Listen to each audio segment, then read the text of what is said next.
Godwin Hili is the founder and creative director of Godwin Charli, one of Australia's most respected tailoring labels. For nearly 2 decades, he's redefined modern tailoring through his craftsmanship and timeless designs. From his early days in accounting at PwC to launching this namesake label in 2007, Godwin's journey reflects the balance of business acumen and creative design. His designs have dressed some of Australia's most recognisable figures, from actors to athletes and basically anyone that's a who's who in Melbourne.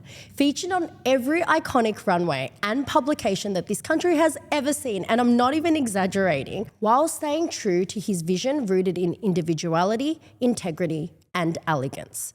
We've worked together for the past few years now, and I'm always inspired every time I step into his atelier. Please welcome to The Authentic Me, a dear friend and client, and just one of Melbourne's most renowned tailoring and fashion designers, Godwin Hili. Thank you, Mel. Thanks. Woo! You've done a lot, Godwin. You have done a lot. Almost 20 years now. Like it's when I listen back to all of that, you realise, the extent and the broadness of the journey. It's been fun. Does it feel like 20 years for you? It sounds like a long time. I mean, it's more than half my life. Yeah. I mean, it's year 9. I'm at the end of year 19, entering 20 next year. It just, I guess. I mean, you know a lot of the backstory. It hasn't been smooth sailing, but I think the back half of the last 19 have been fun. Yeah.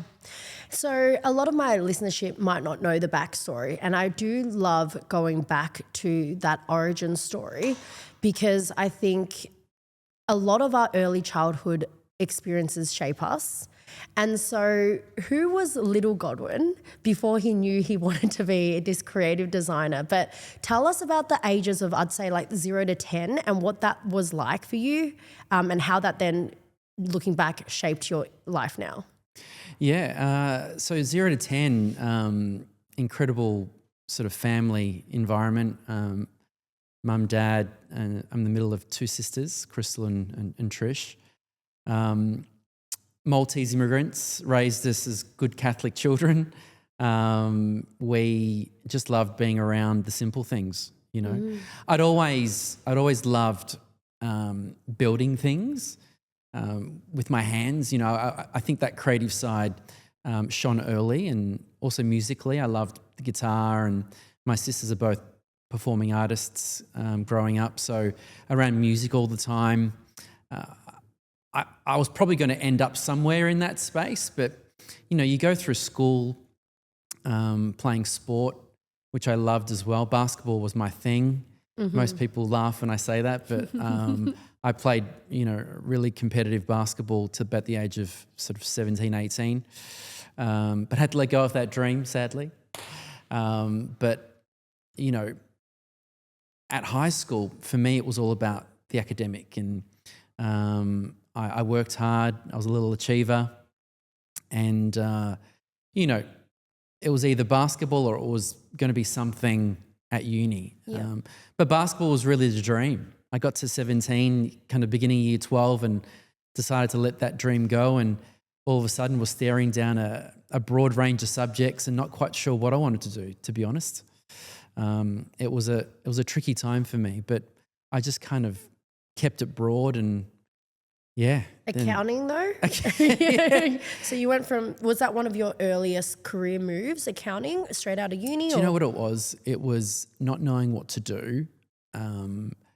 My sister had just finished an accounting degree, but still was performing full time, and Dad was in finance, so it was a safe kind of thing to do, and it was a general business degree, so it was a Bachelor of Business majoring in accounting, and I just happened to score a traineeship with PwC, so that kind of shaped that side of things. I thought, why not? I'll take this opportunity with both hands and see what it delivers.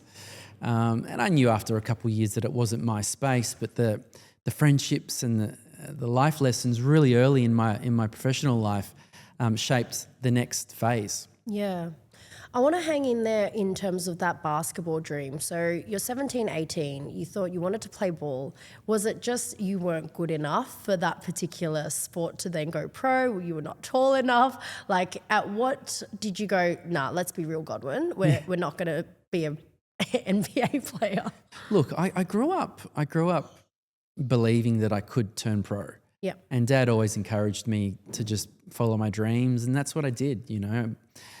Being a baller of the 90s, watching Michael Jordan go through his incredible career, you know, that was the dream, right? To turn pro and go overseas and play. And look, I probably peaked at about, you know, as a junior at 16, and then injuries just kicked in, right? The body wasn't made for, you know, elite everyday playing. And, you know, once the ankles go, snapped a wrist. I had the heart, I had the speed, I had the,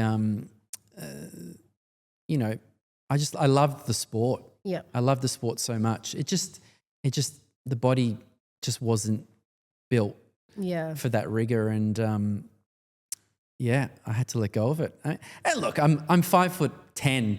You know, I say I'm 5'10" and 3/4 because I want to be almost 6 foot, but you know, physically, I wasn't the prototype baller. Got it. But you know, I could jump, I could run. Technically, I was sound, and it just didn't go all the way. Yeah, and I feel like that would be a pretty big jump then, going into PwC, massive corporate firm. At what point did you feel then that this isn't the pursuit of my dreams? And was there a fork in the road for you to then go into, again, seemingly polar opposites, into fashion design? So because I was always so regimental with either my study or my sport, I knew that if I wasn't doing something that I loved so much, so intensely, that I would devote my time to it, all my time to it, then I probably wasn't in the right place. And I figured that out pretty early. I realised in my first year at PwC that there were some junior accountants like myself, or trainees as we were called, who would spend their lunchtimes with the seniors, with the managers, you know, studying the tax law and discussing new, you know, legislation. And I'm like, I'm going to lunch, guys. But I realised if this is the game and this is what it takes, then this isn't where I need to be. Yeah. You know, and I think my colleagues all knew it as well. Like, I had to take notice early on when, you know, I had my peers, my colleagues emailing me secretly saying, "Hey, Godwin, I've got an event on the weekend. I've got a wedding. Do you mind taking me to Myer or to David Jones and let's find an outfit?" And I'm like, what is going on here? And like the girls sitting around me in the cubicles would spin around at lunchtime and show me their new purchases from you know, whether it be shoes or a dress or whatever it be. And everyone wanted my opinion. And I thought, wow, people really are noticing something about me that I probably haven't taken full notice of. And I just happened to meet the son of a tailor working there at PwC, who was a graduate or second-year graduate, and we became good friends. And it's that friendship that I guess nurtured this raw instinct in me to help others look their best. Were you always creative in your own fashion acumen? Like going into PwC, I could imagine back then as well, way back then, like navy blue suits, like the typical kind of corporate attire. Did you have a bit of flair, or did you wear something similar? Let me tell you a funny story. Year 10, year 11, doing my deb. And I'd always loved, for some reason, and it wasn't a thing back then, but going into an op shop or whatever the local thrift shop was and just finding something unique. And because Mum was a dressmaker growing up, I knew if I found something that fit me close enough, Mum could, you know, alter it to fit. So that's always been instinctively in my character. Mum made all of our clothes growing up. So that was kind of like a really handy thing to have at home. Yeah. And I remember finding these Calvin Klein chocolate leather pants, and I paired it with some shirt I'd bought from High Point at the time, and I had some black boots, and I wore it to my deb after party. this outfit, and I copped it, and I copped it because I wasn't like everyone else, and it really hurt. Like I felt like a bit of an outcast, and it really put a downer on what was a really fun time of my life. This after party meant so much. My appearance really apparently let me down. Yeah. But I didn't let it sort of bruise me too much. I kept sort of enjoying that process of discovering pieces. Even when I would travel overseas in my early 20s, I'd always look for a vintage store or something where I could find something that I could recreate or turn into something else, whether it be chop a sleeve, tailor in the body, remove a collar. It was just something I always enjoyed the process of doing. And knowing I had mum at home that could alter things, it's funny how when I reflect on all those experiences, how it's what I do now. Yeah. It's what I do professionally, but for other people. Sometimes we don't know what our passion is until our friends or our colleagues kind of veer us into that direction as well. So you were influenced by a friend who also had a tailoring. When did you then decide, was it as hard and fast as that? I'm going to leave PwC and then I'm going to open Godwin Charli. What was that bridge? Absolutely not. Okay. So 2 years at PwC, so now I'm 21, turning 21. Finishing my accounting degree, my sisters and I started performing arts school. Yes. And it was my first taste of running a small business. Yeah. Because I'd studied also marketing and was loving the branding side of things, I took control of the operational side of the business. I wasn't the dancer performer. They took care of that, but we wanted to bring this kind of elite atmosphere and, experience for our students. And it didn't really exist out in West where we were living. So we created this really beautiful brand called Melbourne Dance Exchange at the time, which then became the acronym MDX. And away we went. So I finished my accounting degree, then studied a marketing degree as well on the back of that. And during that time really started to oil and grease up my creative juices. And part of that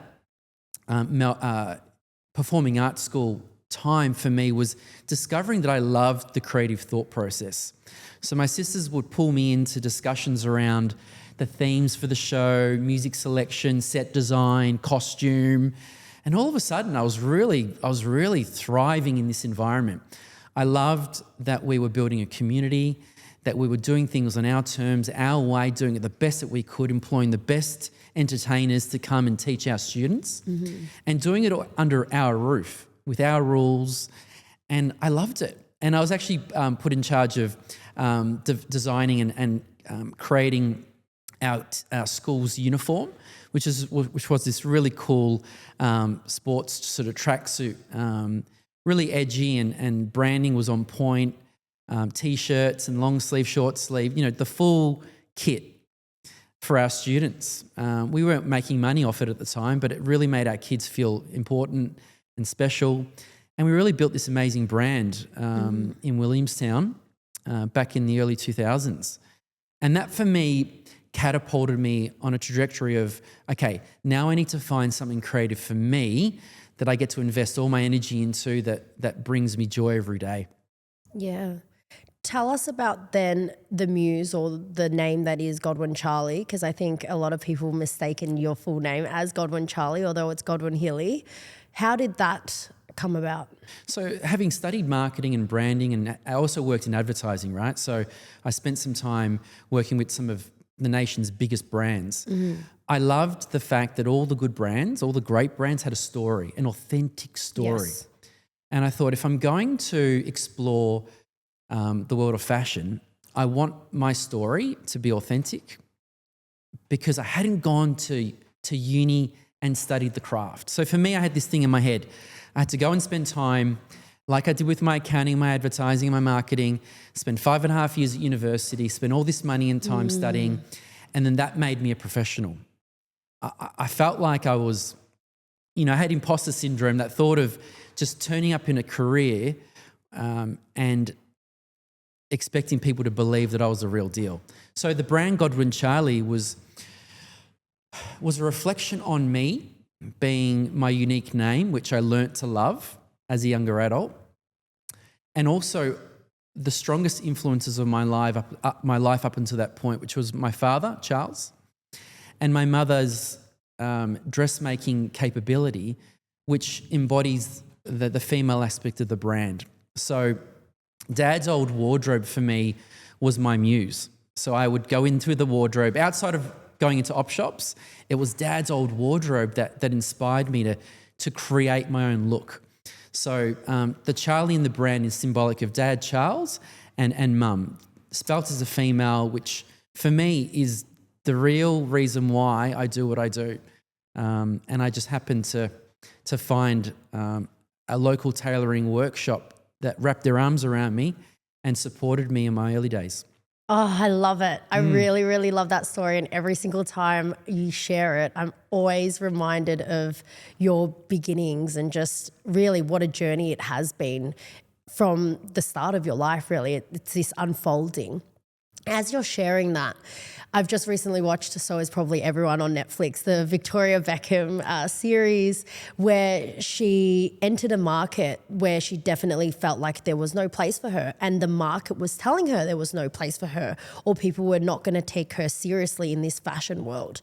You've also, I would say, similar to Beckham, entered a world where there were already established brands.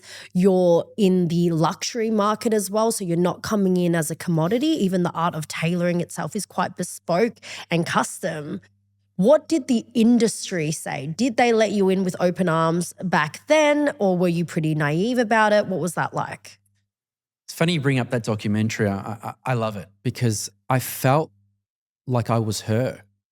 Besides the famous boyfriend and the girlfriend partner, I had her early days were my early days. So her biggest influence was being invited by Versace at the time to her first runway show when she was a Spice Girl. My first experience of a runway show was when I was assisting Robert Buckingham as the creative director for Melbourne Fashion Festival, L'Oreal Melbourne Fashion Festival in 2005. So sitting there on the runways, seeing all the hustle and bustle, the collaboration of music and lighting and coordination of runways, the buzz of it all excited me. And I didn't fully understand it at the time, but I knew that week in my life would be something that I would lean on, and I have, So when I watched that in the doco and Victoria was saying that, it was all the things that excited me, excited her, I thought, wow. Yeah. Okay, cool. And then she went on to say that, she didn't study fashion.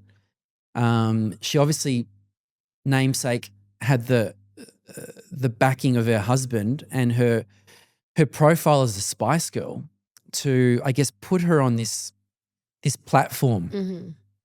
Similar to me, like I didn't go to fashion school, but I had this family, this local family who had a workshop, quite a prestigious one in Melbourne.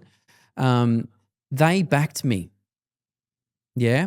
And a lot of young designers probably wouldn't have had that exposure that I did. Yeah. And if it wasn't for studying accounting and meeting this family and this guy, Peter, who became one of my closest friends, if it wasn't for that experience, I don't think I'd be doing what I'm doing now because it's such a tough industry to get into. So that was my leg up, They noticed I had a gift, a natural gift, and they backed me. Same way that Victoria, I guess, used her profile to get into the industry. So I think, we share a very similar story like that. Opening my first store on Little Collins Street in Melbourne, I was surrounded by the biggest brands in Australia, being local and international. And that scared the shit out of me. Mm-hmm. I had imposter syndrome. I didn't understand what that term was or what it was, but I freaked out for quite a while because I felt like I didn't belong. However, because I'd created such a beautiful brand, the way it looked and felt, the unique retail experience combined with beautiful product, everyone thought I'd been around for years. Yeah. So I kind of had this product, this brand that people thought was international, that I'd come from overseas. But yeah, I felt like I didn't belong personally. Yeah, and I'd love to go into some of that juicy part because I think it's very easy online to look at the success of Godwin Charli, always featured in these iconic moments. Most recently, the Melbourne Cup.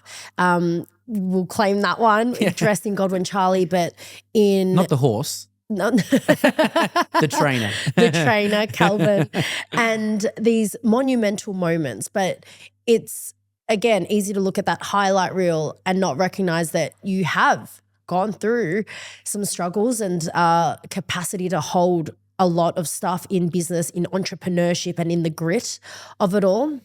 And so you did open stores. And you also went through probably that big player mindset and mentality around scaling into multiple stores as Godwin grew. And then it kind of all collapsed in front of you. What was that like, going back to that moment of apparent kind of public failure as well? I think there was a lot of media around the closures of your stores, and what did that look like? It probably, if I was to reflect on that time, the hardest time was when I didn't realize what was wrong. So in 2016, started to experience for the first time in my life anxiety, complacency around just staying focused, insomnia, just not enjoying life, feeling really flat. And I didn't know why. And I had just opened Westfield, Doncaster and Chadstone flagship, and I felt the worst I'd ever felt. So that time of my life was the toughest in business. My health was suffering. I had to walk away from the business for about 4.5 months to regroup and rebuild myself. Coming back to the business and reviewing it with fresh eyes, with a new outlook, I felt like the best thing for us to do was to not keep pushing to scale, but to reflect on where we were as a business. And to be honest, Mel, years 1, years 2, maybe years 3, I was all about the business and all about the creativity. But as the business grew and we began opening stores, I couldn't focus on both. I had to be the creative. I had to be the leader of the brand. Yes. So I let go of the fundamentals and I bestowed that on others around me. And because I was surrounded by great people who I thought knew the industry well, had the right business acumen, financial acumen, but when I reflect on that time, the scaling side of things we weren't ready for. Creatively, the business needed time to simmer.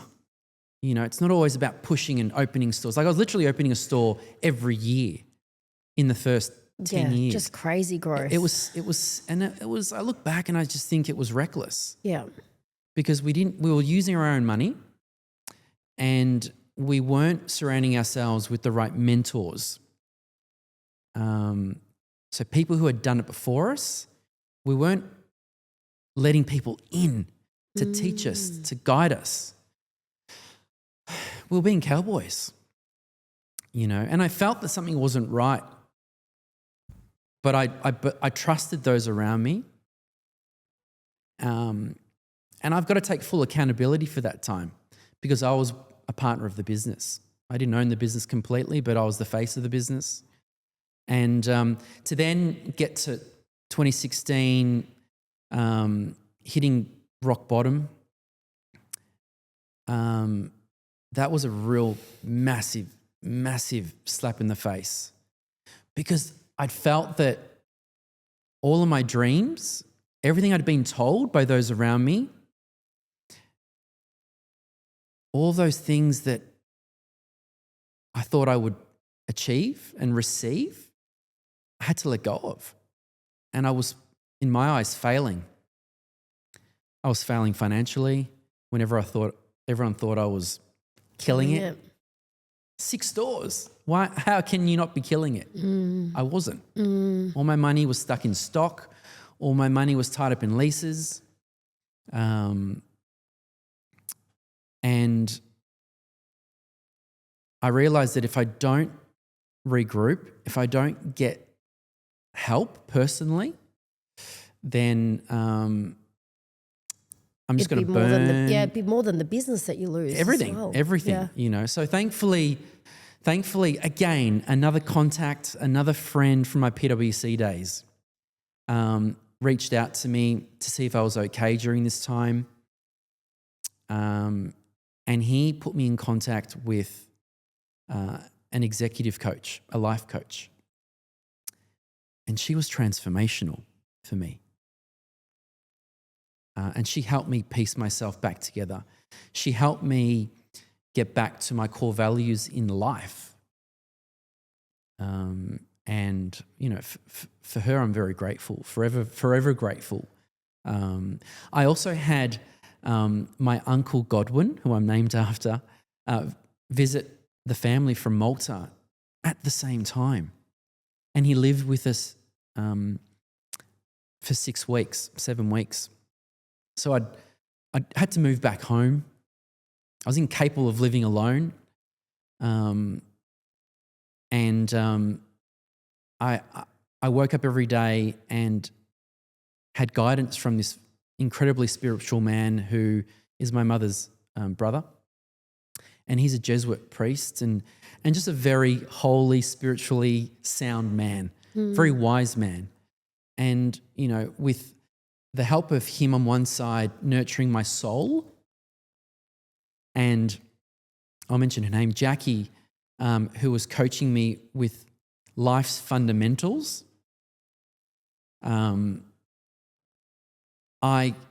feel like I accelerated my self-development in those, I guess, 4 months of life and became a man. Yeah. That literally was the thing that in my head was ringing, like sometimes a man is forged and you have to go through the valley of despair to really get back to who it is that you are and what it is that you're doing it for and why. Simon Sinek. Yeah. And Jackie introduced me to that, you know, those golden circles. And it all made sense why I had drifted so far from my why. Why I was feeling the way I was because I drifted so far from my why. I loved helping people look great. Full stop. Yeah. You know, from the age of 18, 19, 20, whether it be my professional peers, my sisters' boyfriends, like I got joy from helping people look their best. To help them feel great about the date, the dinner, the job interview, the wedding, whatever it was. Like I got joy from that. And even when I was working at the tailoring workshop in Collingwood with this amazing family, it was, again, the helping side of things that I loved. I found beauty in helping someone I found beauty in helping people get dressed in the morning. Like we all have a fundamental need to put clothes on. We're not cavemen anymore, right? Right? Yeah. And those decisions we make in our bedrooms, in our wardrobes, set us up for the day. And I loved being part of that decision for people. And it sounds weird, but I found really real beauty and purpose in that from a very early age. When it became all about business and opening stores and training staff and managing inventory and getting into debt and going on sale, like it just makes me sick. It makes me sick now talking about it. Cash flow pressures every day. I lost my way. and no longer was I client facing, but I became this creative stuck in a office. You almost created your own hell. Like you built the business, but then now the business runs you, and you lose what your zone of genius is, which is what got it started. Yep. And that created the spiral, I guess. Not what created the spiral of the business, but of me personally. Mm-hmm. The business and me were separate entities. We weren't running the business correctly, and I wasn't looking after myself. Mm-hmm. And it was the perfect storm. Yeah. That, in the end was a massive turning point for me. Yeah. Thank you so much for your vulnerability and for sharing that. Like the energy, I'm sure for those listening can really feel that real authenticity of your share just then. So I know a lot of people will get a lot of insight from that. So as you go back to your level of authenticity and you now have the one flagship store, it seems like you've now been able to build a marriage around business and the creativity. And I know a lot of artists or a lot of right-brain entrepreneurs that are very good at the visionary side, we're very similar, is I'm not very good at the numbers and the data and the processes and the systems. How have you been able to then find that balance again? Is it finding the right team? But how have you been able to do that after that significant moment? So 2017, September 11, I hand over the keys to liquidators. Wow. Having managed a wind down, right? I didn't just set the place alight. I tried to scale it back to make it more manageable. But in the end, it made more sense to close shop, to walk away from the business and try something new. Within a few months, I'd received a phone call from Quartermentha, and they'd said to me that we've got a group of guys who love your brand, who want to meet you. And I'm like, ugh. Like the thought of speaking retail again, the thought of going into business with new business partners again, just made me feel sick, to be honest.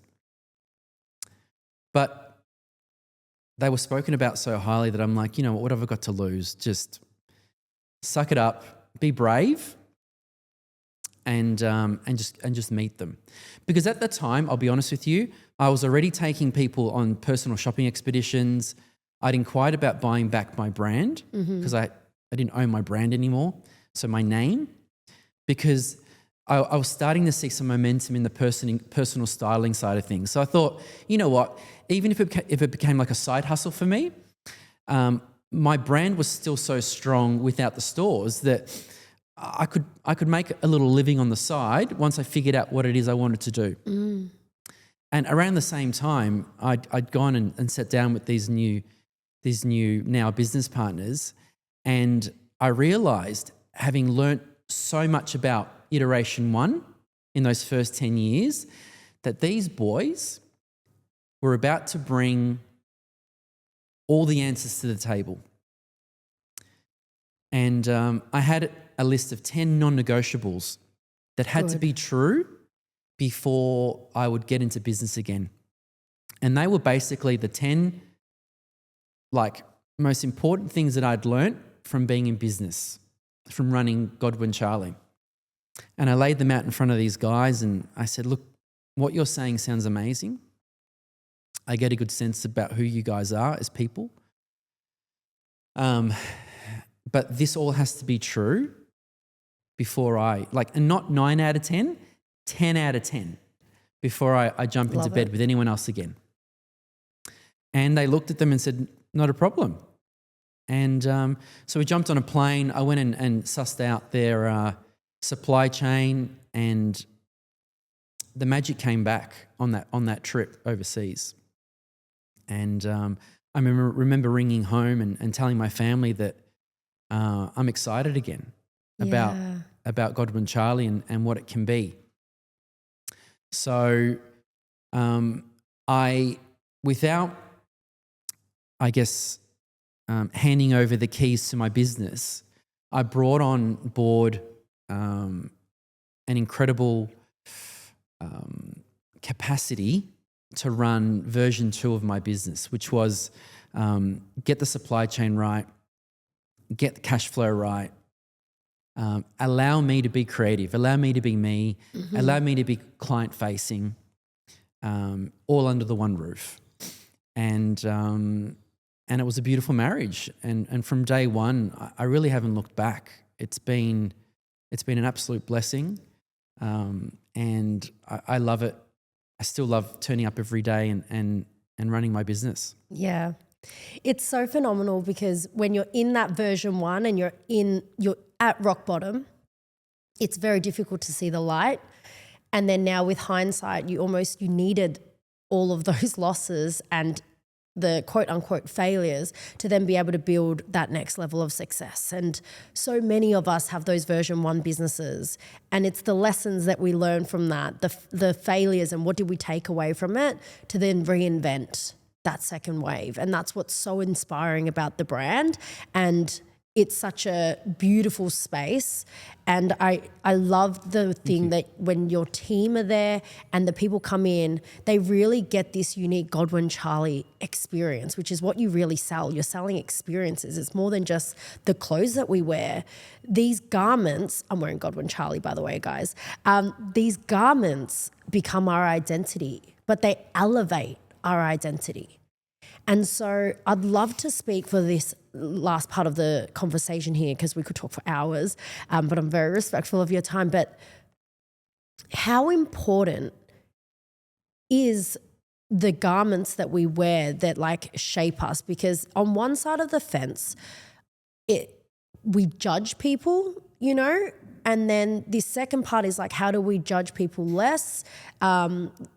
Just like at the Deb, it's like we can get quite impacted by the judgment of others to then fully be able to express ourselves. So how do you dance with that with your clients? I'll answer this in 2 parts. I felt like my life as the creative director and sort of face of the brand of version 1 of my business was shallow. I fell into this trap and this self-talk of that I'm running a superficial business. And I didn't understand until it was gone the impact I was having on people. I didn't see it. Because for me, it was about the stores and opening and employing new people, and I had to learn how impactful my position was in the community. And it took all of that deep work, discussions with coaches and mentors to unravel why I do what I do. And it can be as simple as, you know, I once sold a customer an outfit that he wore on his first date, which then turned into a marriage and a family and happiness. And that person telling me that before I wore your clothes, I didn't have the confidence to speak to women or to put myself out there, you know. And there are so many of those stories that I completely neglected and I was deaf to. So once I realized, and it was hard, right? It was hard to accept that what I did wasn't just superficial, surface level. Once I unpacked the impact I had on people's lives and the positivity it brought to people's lives, I accepted that I had a place in this world again. Yeah. And that my purpose was defined. And once I held onto that and breathed it in and Embodied it. Yeah. Yeah. That's when the magic started to happen. That's when the wheels started turning again. And I haven't looked back. So what was your question again? It was such a long-winded question now. How do you balance that judgment or that for your clients? So I do love that, because I just wanted to add to, I think sometimes fashion, especially when you talk about Fashion Week, it for some people it's like, oh, how it's the ego and it is superficial and it's fake, quote unquote, this fake world. But the more that I've even stepped into tailoring, there's a real unique experience about it. And what I mean by that is it says something about our identity. Absolutely. I mean, it's so personal. When I conduct a fitting, or when my staff conduct a fitting, we're assessing every aspect of your being, right? Not just structurally, but who you are, right? And that's our job. And yes, we may be judging, but we're judging you professionally so that we know when you step out into the world, you're stepping out as your best version of you. Yes. Right? So once I accepted that this is my duty, this is my calling, and this is what I have been doing, I've just been blind to it. I then accepted that part of my world is this glamour, the photo shoots, the models, the fashion weeks, the social side of my industry. But that's not who I am. I thought that that's who I had to be, but it's not who I am. And I now marry that with what we've been talking about, what you and I have been working on, I guess, projecting to the world, and that's who I am. And it's okay to be me. It's okay to have my voice. It's okay to look the way I look and dress the way I dress, and not everyone's going to love me, but those that want to listen, that those that want to come and visit my showroom and be part of the experience, I'm going to give you everything. And it's going to be transformational. So, that for me, that accepting of who I am personally, knowing that part of what I do as a brand has to be colourful and has to be bright at times, it's a nice balance. Yeah. And creatively, I guess that's where I've learnt to flex, I can be the designer, I can be the creative director, but at the same time, I can be authentic to what I stand for and I guess what experience I can bring to my showroom. I'm so proud of you. No, because I love this, because this is the dance of the duality between the company brand as well as the personal brand. And what you've just expressed there is, as human beings, we actually can be both. We can be this and this. It's not this or this. So Godwin gets to play as the authority in his design and in Fashion Week and be very meticulous and attention to detail. And he is the father of three. And he is the, the son, and all these great quirky things that are about you that actually have started to come through because you're more at peace with who you are and you know who you are. So now there is no show. You are the show. And that's, I love how you put that. There is no show. It's just who I am. And yes, we need social media, and yes, we need marketing to project the brand, but that's okay. It's how we run businesses. But as long as that message is authentic, then I'm okay with it. Yeah. And I think now, as a father of 3 children and a loving partner to Laura, that really grounds me and helps me, as well nurture another purpose of mine, and that's to be a great dad and a great partner. Will you ever get the kids to kind of take on the business, or are you someone that's like whatever their heart desires, they don't have to leave a legacy business behind? What's your thoughts on that? Look, I know how hard my game is, and if you don't love it, then You won't don't be in survive it. Nah, forget it. Yeah. So if either of them display a liking to what I do, then I'll encourage it. I'll let them play and come and explore. But the same way my father did, I'll just encourage what they want, what they love and where their passion takes them, because without the passion, you won't punch out of the tough times. Yes. You'll give up. Yeah. No matter how many books you read and seminars you attend, if you're not burning from within, then you just won't survive and be great at what you do. So yes, it'd be nice if one of them was to be part of what I do, but I know how tough it is, and if you don't love it, then you won't want to be part of it. Yeah. I've got a couple questions left for you, Godwin, and this is for that budding entrepreneur that wants to shoot their shot, get into it, but they don't really know where it is to start these days. And also they might not know what their definition of success is. So what do you have to say to that particular entrepreneur that's listening to this? This exercise I did earlier on, when for me it was, I never chased money. I chased my purpose, which I then found out was my why. And that is to lean on the 10 closest people in your life, or 5, and get them to list the things that they see you being great at. Mm. And this was an exercise I did back in, when I was 19, 20. Actually, yeah, around that time. And it really demonstrates to you the things that sometimes you miss about yourself, because we're so caught up in wanting to be like others, and we're constantly comparing our lives to others, that we forget what our true self is doing or being.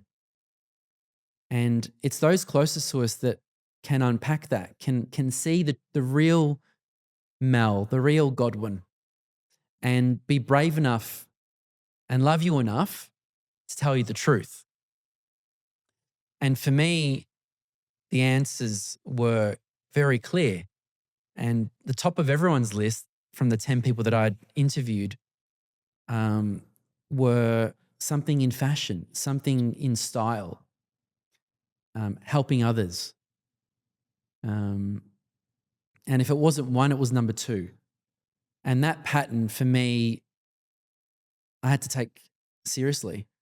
And that helped me then move forward in my exploration for what I now do. So my advice would be to do some deep work, to lean on those that love you the most, in terms of, having a conversation with them, asking them these questions, because sometimes we miss the things that are right in front of us, because we're trying to be so many other things for so many other people that we forget who we are fundamentally. And I'm so grateful for that exercise. And throughout this whole conversation, you've really highlighted something that I'm going to take away with me, is just the power of having the right people around you. You've had these key moments, and every moment you've mentioned has had a key person of influence that's almost changed the trajectory of your life. From that PwC, from your parents to the PwC influencers, to it's just every single time you've had Jackie, you've had these people that have really been able to support you and hold you in that. So I think you are really, really lucky and really blessed, because some people don't have that many key figures in their life.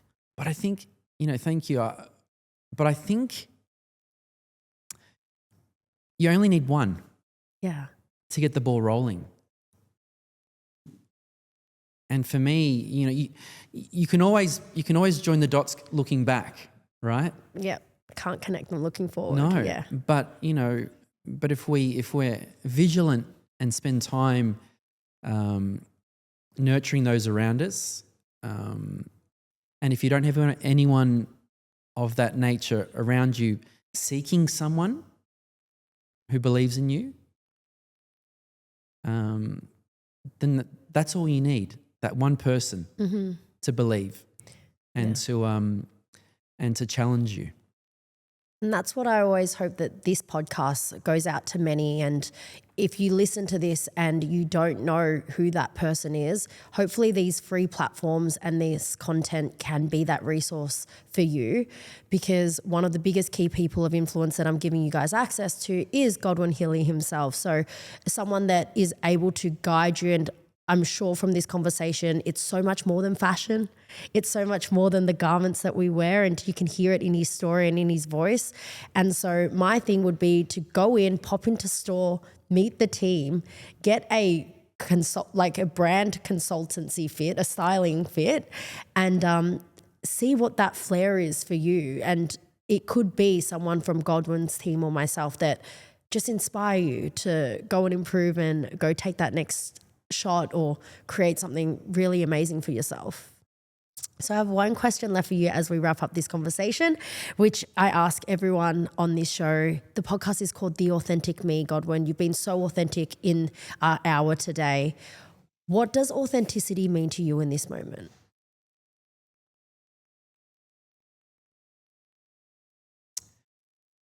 Living with no regret, giving life a go, and accepting the failures, and knowing that it's just another opportunity to grow. And I think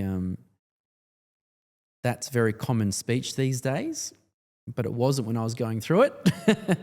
But I think living an authentic life means that you're going to fall over sometimes. You're going to make mistakes, and that's okay. And that's okay.